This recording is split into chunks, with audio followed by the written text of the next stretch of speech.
organization for this honor that I should come and deliver this paper as a lead discussant, sitting with the array of these great men and women really gives me the urge to know that we have a future in this country. And so, if you would permit me, because they say the time is short, let me stand on existing protocol. So I recognize the people on the high table, and more especially, I recognize you, the ladies and gentlemen.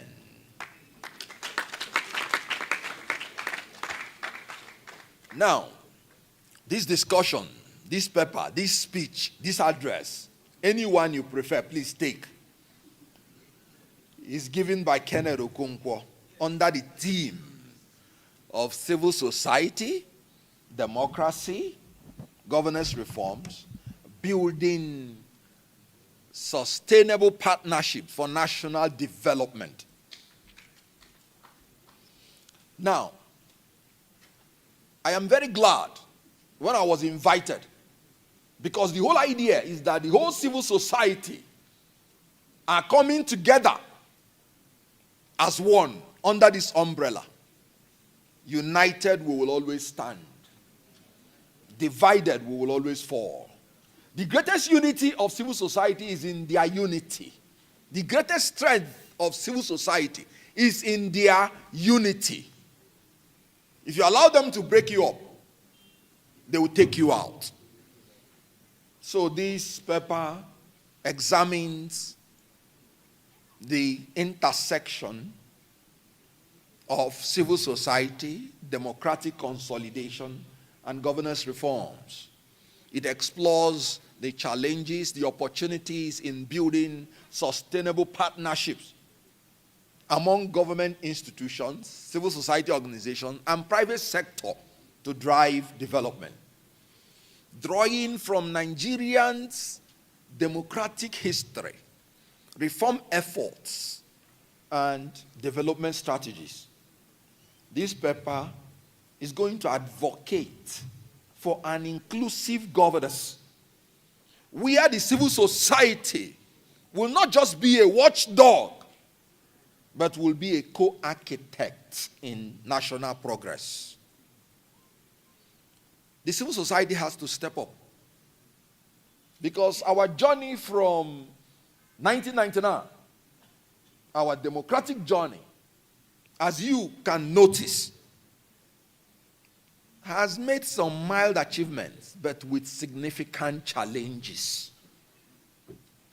So as we grapple with our myriad of problems, corruption, weak institutions, insecurity, inequality, poverty, the time for governance reforms cannot be more urgent than now. So this is the time that we should go beyond consultation to collaboration. We have to go beyond tokenism to true partnerships. And we have to go beyond reactive advocacy to strategic partnership. Because if we want to build a democratic future, it has to be a future that will align the democratic values with inclusive governance, so that we can build a just, prosperous, and united nation. So I have come to awaken your mind, the civil society, because from the colonial days, it has been resistance groups. That's what the civil society was doing from the colonial days. You hear about Pai Michael Imodu. They were fighting for independence. During the military regimes, it was advocacy groups. You can hear my brother now that went from jail to jail, advocating for democracy. For just being an advocate, you can be charged for treason. Nobody will pray for military regime. I don't pray for it. But if the civilian dictatorship becomes military regime, then why do you think people are adoring like the military leader of Burkina Faso? It is because their dream about democracy, the promises that we are made to them, they cannot see. But in all honesty, if you know what military regime is, you will be very careful. I know what we're passing through in democracy, but I'll just tell you like a statement about military regime. Military regime is the government of one person.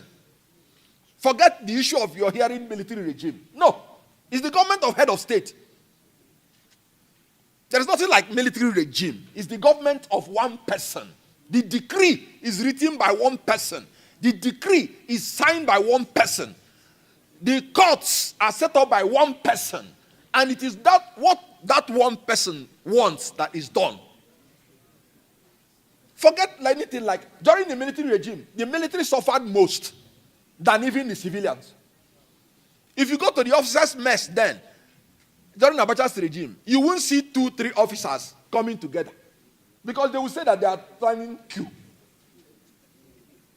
And they will just take you there, tie you in the stake, and shoot you. People like us that will say our mind, we don't wish military regime to our worst enemy. Because it's either I say my mind or I keep quiet. Decree is simply the order of the head of state put in writing. When you hear Armed Forces Ruling Council, during Abacha's regime, I don't know whether that council met for even one day. They made a law ousting the power of democratic institutions. And the Attorney General of the Federation was not aware of the law.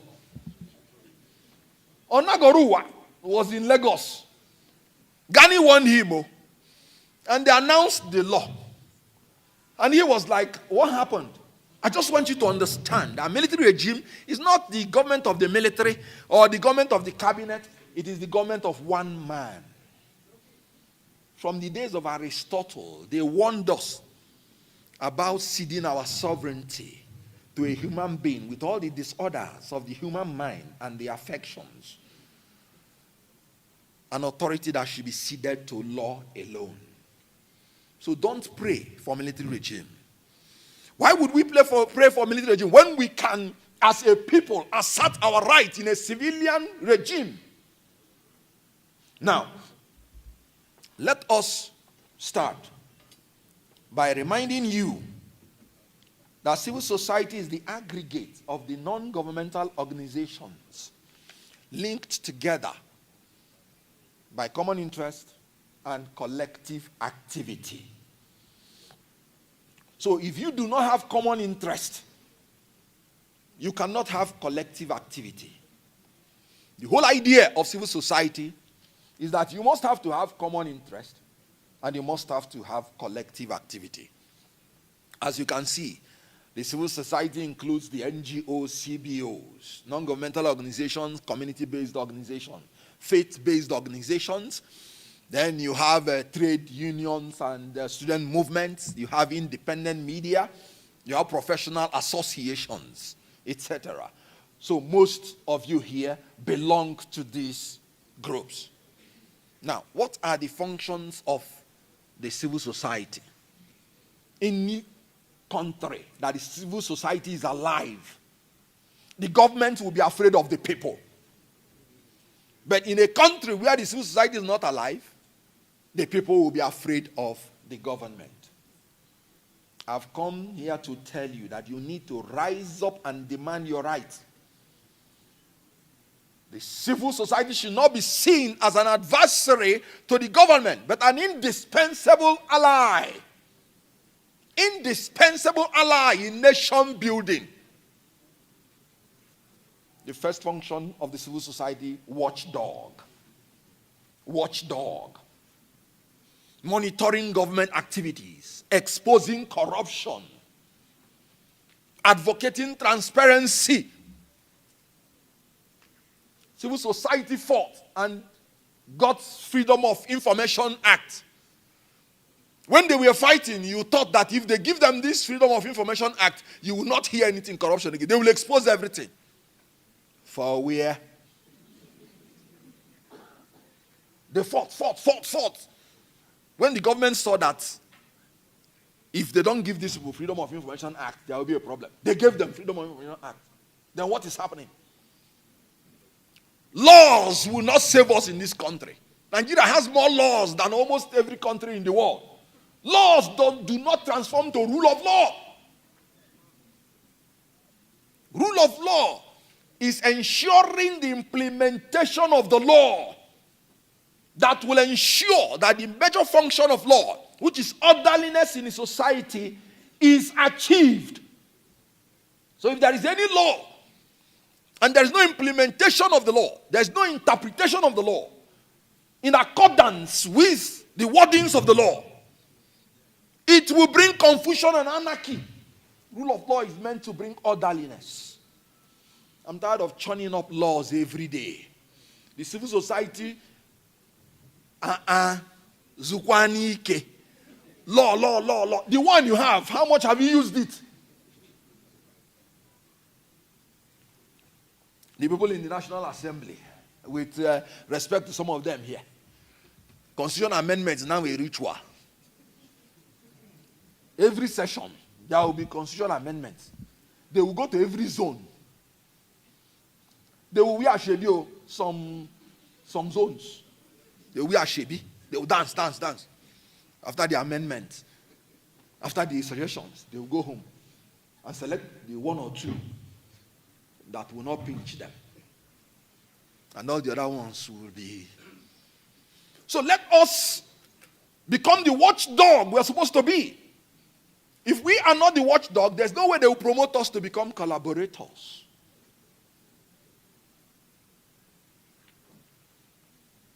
Two, the civil society has it as a duty to be the voice of the voiceless.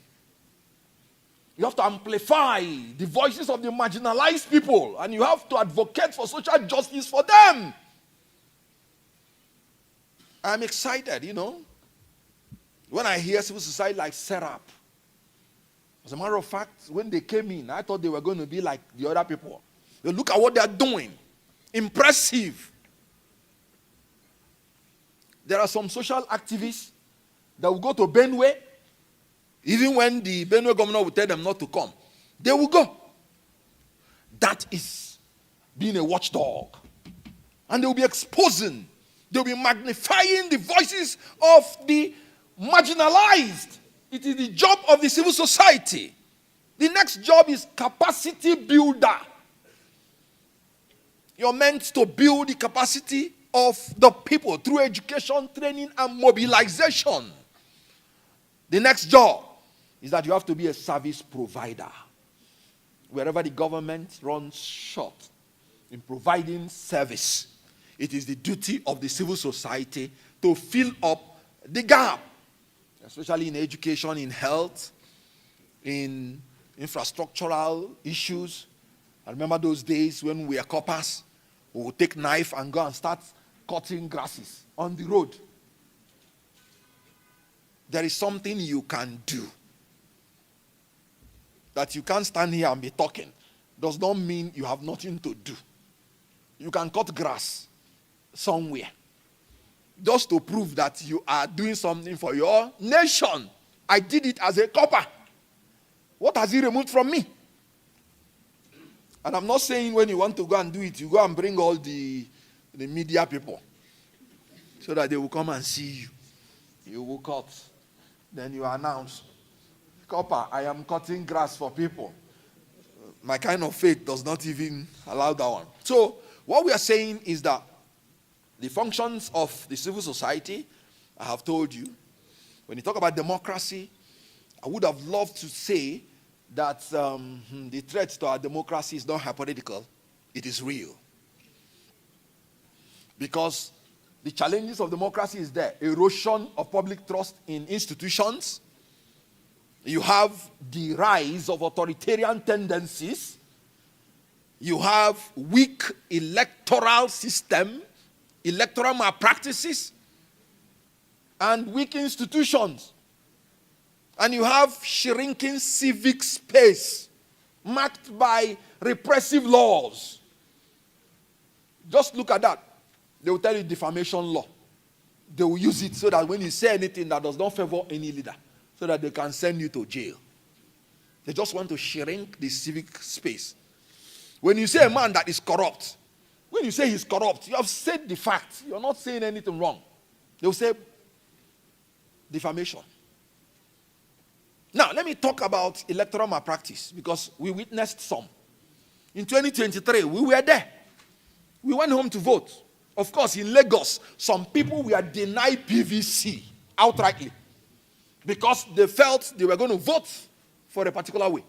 In Lagos, some people were denied to come out to vote because they felt they were going to vote in a particular manner.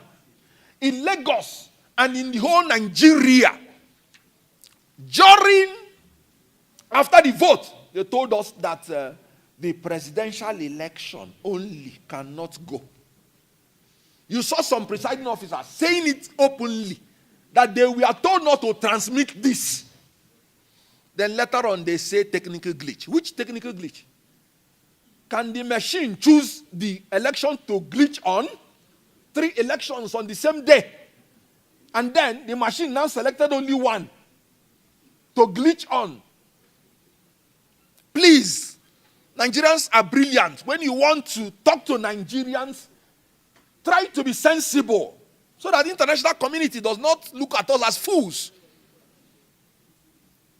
That is why the international community concluded that that election was less than the required standard.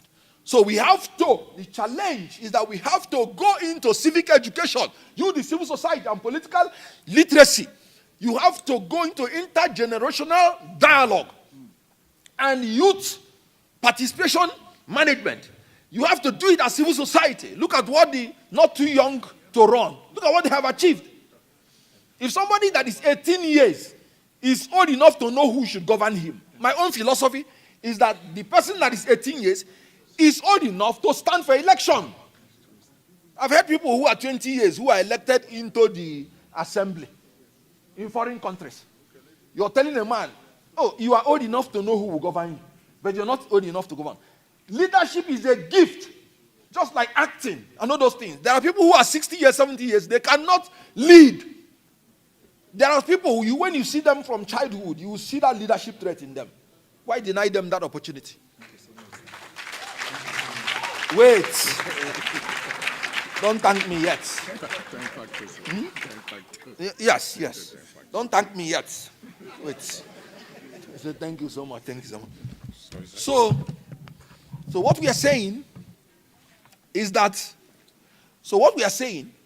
and I have to go into conclusion because, time factor. So they don't withdraw their thank you. Just know that I wanted to tell you about national development and about the sustainable partnership. But I want you to know that as a matter of concluding, I want you to understand that we need to foster a democratic culture in this country, rooted in transparency, inclusiveness, and innovation. We need to foster democratic reforms. We need to advocate more for the people so that they will understand that the civil society is not an enemy to the government, but an ally.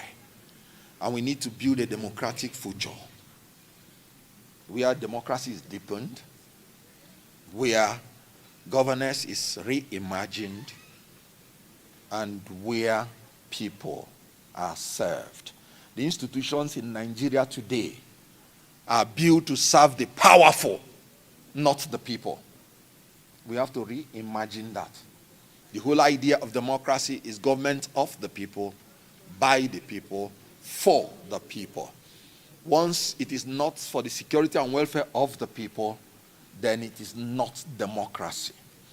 So I want you to know that this civil society, do not diminish your individual self. When God wants to change a system, he uses only one person, not two. One person that dares to be alone. You may be the person now listening to me. Please bring out your quality, your capacity, and capabilities. Let's unite our strength. And let's insist that 2027 election will be free, fair, credible. We can do it. Let us do it. Thank you for listening to me. God bless you.